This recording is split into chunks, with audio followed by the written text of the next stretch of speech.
in an ideal world, when it comes to consent, every single artist and every single rights holder of music would have an opportunity to either opt in or opt out to having their data trained on. Welcome to AI Music Unmuted. Real Talk by RealMusic.ai, the show that talks to experts and thought leaders about tools and truths for musicians in the age of technology and creativity. Today's guest is Ben Porter, musician, producer, and brand evangelist at MatchTune. Well, welcome, Ben. Thanks for joining us. Thank you very much for having me, David. I want to hear a little bit about your background and what got you to where you are today professionally. Yeah, I mean, music has been in my life probably, since I was tiny. I have a family of classical musicians, opera singers, and stuff like that. So I've always grown up listening to music and loving music. And once I finished studying, I knew that I wanted to go work within that industry in some capacity. I'm also a guitarist and a producer myself. So for the last 3 years, I've been working as a brand evangelist and a marketing associate for a company called MatchTune. We're based between Paris and the States, and effectively we provide a number of AI-powered, music technology solutions for artists and rights holders, as well as digital brands. I'm sure we'll talk a bit more about MatchTune later on, but and I also work as a record producer and a guitarist, mainly in the R&B space. Music is my life. It's the reason I get up in the morning, both as a consumer, as a creator, and I suppose as an industry professional as well, for want of a better phrase. I always love hearing the background and your connection with music. I had a conversation with a friend musician the other day, and just said about these great conversations I'm having with people like yourself, and his quick response was, "Oh, I bet there's not a single musician in the bunch." I was very happy to say, nope, all musicians, producers, a lot of them classically trained and all that. So it's always nice for people to hear that the technology side of it is being developed by musicians. Yeah, absolutely. It's something that I find a lot, actually. Like you say, when I speak to a lot of people that work in the industry, be it in the business, be it on the tech side, it was kind of that vested interest in music and securing, a great future for the art form that they love so much. That was kind of what made them want to get involved, just in whatever capacity it was that they deemed appropriate. So you brought up MatchTune a little bit. Tell me where it fits in the tech landscape. Really give everyone a good idea of, what you guys are doing, and to be honest, why it's important. Yeah, so MatchTune is a company, as I said, based between Paris and Los Angeles. We were founded by Andre Manoukian, who's a very famous jazz musician, very well-renowned jazz musician in France, and also a judge on Nouvelle Star, which is like their kind of American Idol, effectively, in France. And also Philippe Guillot, who is a serial entrepreneur, multiple exits, which already was a great fusion of kind of, revered musician and revered entrepreneur kind of coming together. In terms of our product suite, we provide a number of AI-powered products and pieces of software that help creatives and industry professionals to safeguard their copyrights, create effective content, and much more. We kind of have like a dual focus to the business. On one side, we, as I said, help music rights holders protect their copyright when it comes to things like AI-generated deepfake vocals or modified audio, which is obviously a trend we see a lot on social media these days. We also have software that helps them detect AI-generated music, identify the platform of origin for that music. I'm sure we can get into some of the use cases for technology like that later. And then on the other side of our business, we help digital brands and corporations and smaller creators maintain copyright compliance when licensing for their video content, which obviously helps them avoid copyright infringement and just helps them produce more effective content without having to worry about any of the other boring stuff.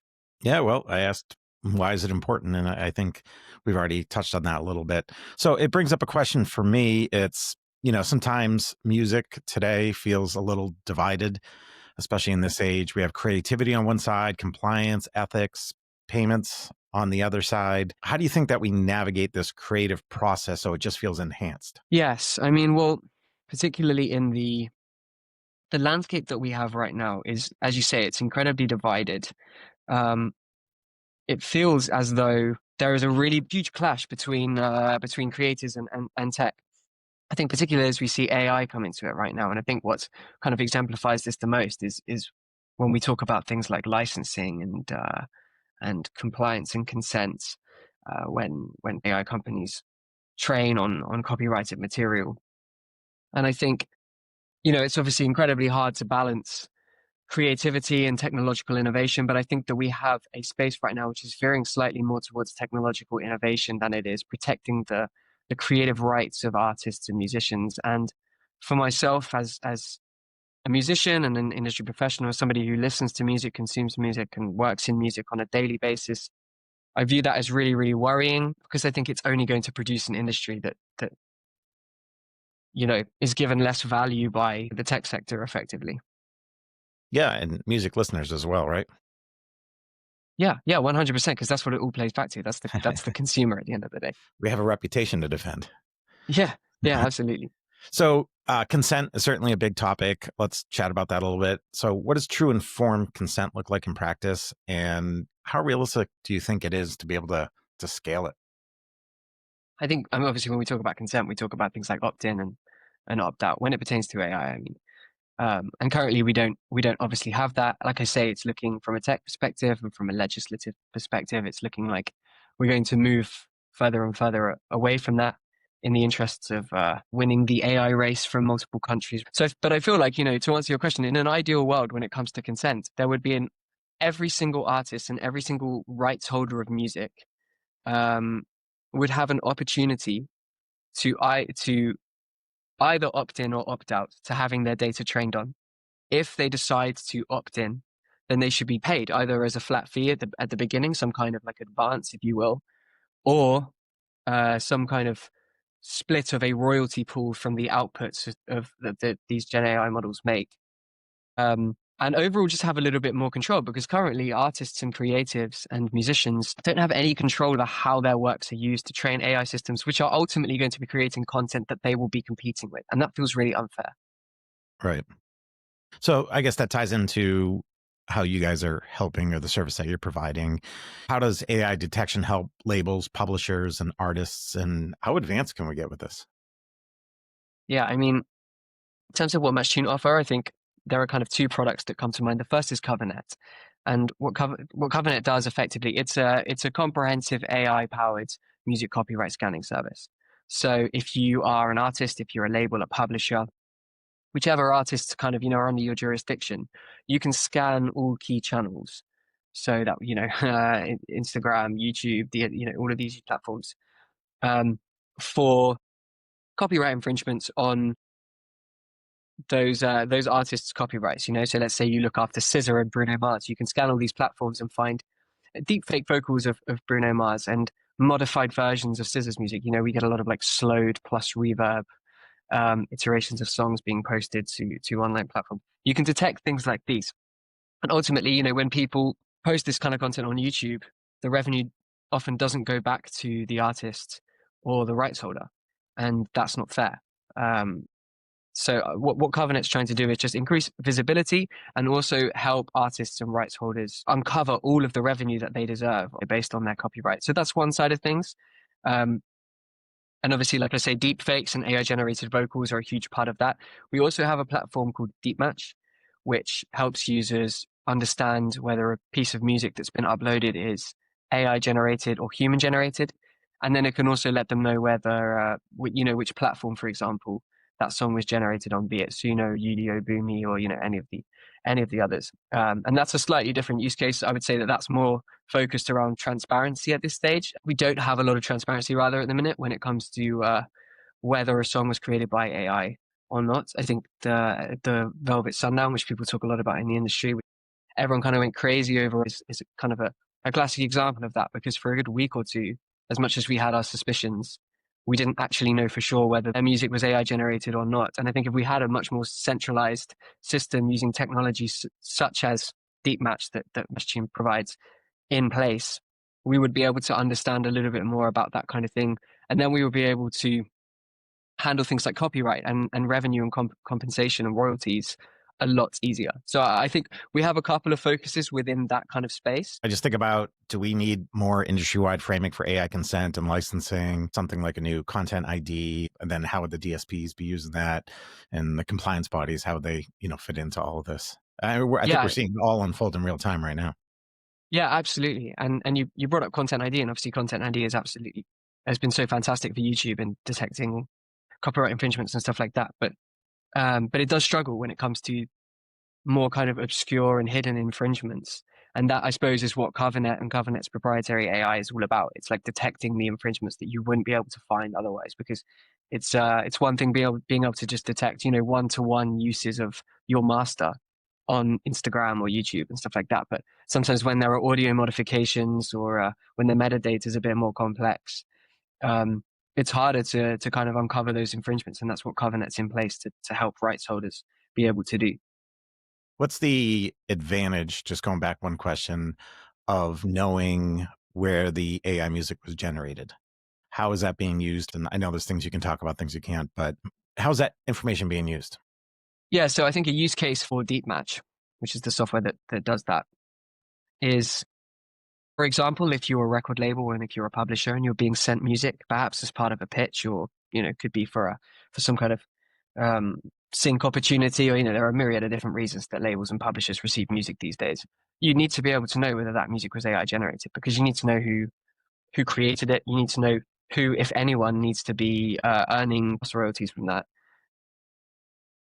I think that's one use case. Again, things like CMOs and PROs when receiving music submissions, any kind of body or any kind of initiative in which there's going to be a master audio files from one place to another. We need to be able to understand, because that's the space that we're moving into. Is like, and again, I go back to examples like the Velvet Sundown and just generally what we see on like streaming services right now, which is that we can't necessarily detect if a song's been generated by AI.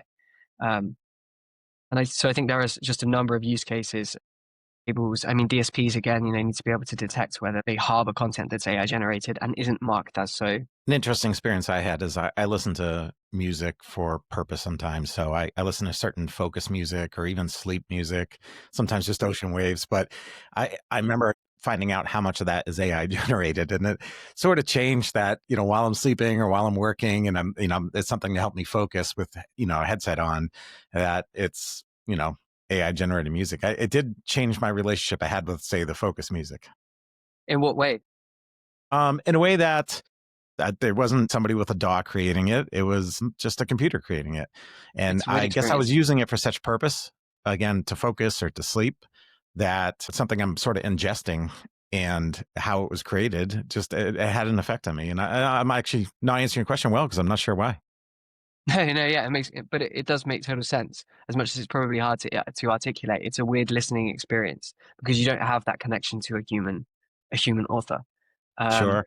Which is and it kind of varies depending on like the kind of music as well. Like just like yourself, like I find myself listening to like mood music and stuff that's been AI generated and having a certain reaction, and then listening to just like commercial music that's AI generated, I have a different reaction to that as well, because there's like human branding behind it, or whatever it is. It's a weird kind of like experience to listen to music that doesn't necessarily have any or much human input behind it. I mean, if you're looking at an image, even if it's a digital image, and the artist that created it versus knowing a computer just created it, it is a different experience. So that certainly translates into music. Yeah, no, absolutely. One of the great things that technology does, and AI is certainly doing this, is it lowers the barrier to the creative process. And that's fantastic, because more people can create, but it's also creating a scenario where we just have more and more content and music out there. And a lot of new people can create music. There's a lot of people who can finish creative thoughts, a lot of good things behind it. I don't know that demand is keeping up with that. So do you feel that that is changing the economics of the music industry? Yeah, it's a really interesting debate, and I feel like there are very valid arguments for both sides of the debate, as it pertains to, whether the use of AI helps us to kind of democratize making music versus whether it oversaturates the market and stuff like that. I think it's really great, like you said, for lowering the barrier to entry for a lot of musicians and creators, which I feel like a lot of technological waves have always done, you know? Like I look back to like the digital audio workstation and before, you know, people, although that was before my time, you know, I could imagine that must have been an incredible lowering of the barrier to entry for a lot of people. It must have been really freeing for a lot of creatives who didn't get the opportunity to record their music before. Um, Same goes with like, you know, the opportunity now that we have to just to upload, you know, all you need is a DistroKid account and you can put your music on streaming services and stuff like that. That obviously has really incredible benefits for democratizing music making and music production and music distribution. I myself, like I say, I'm a record producer as well.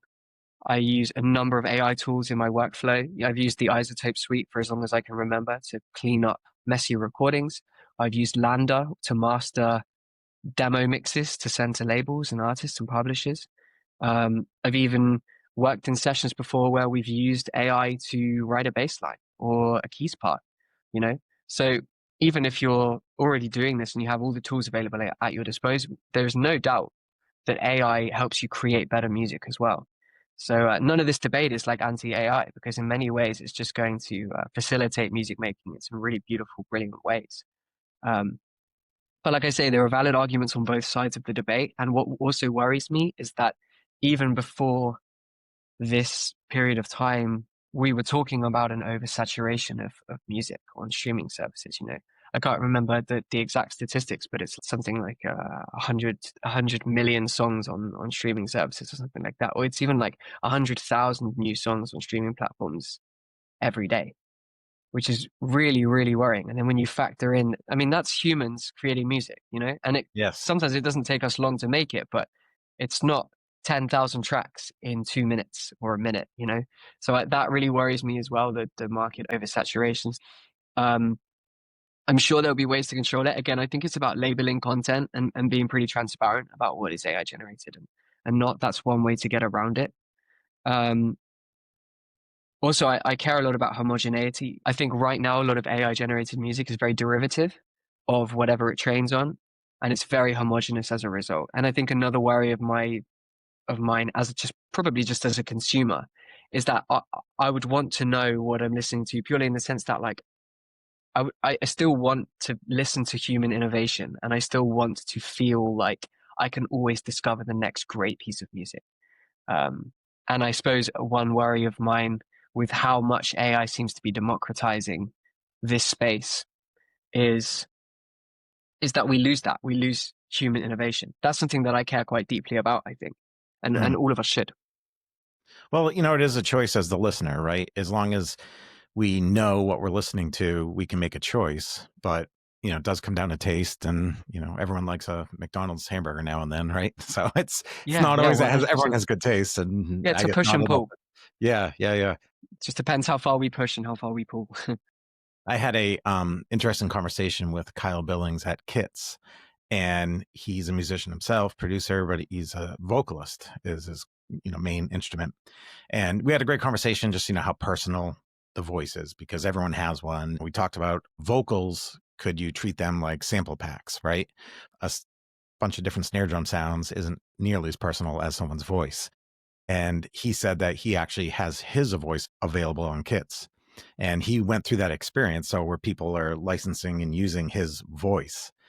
And he actually said he learned some new vocal techniques because he heard his voice doing things that he couldn't naturally do. And it helped him to develop some of these things. You know, obviously there's easy examples like range, but even just kind of a raspy rock singing style wasn't something he was able to do. And he started to develop it by just hearing other people use his voice to create that sound.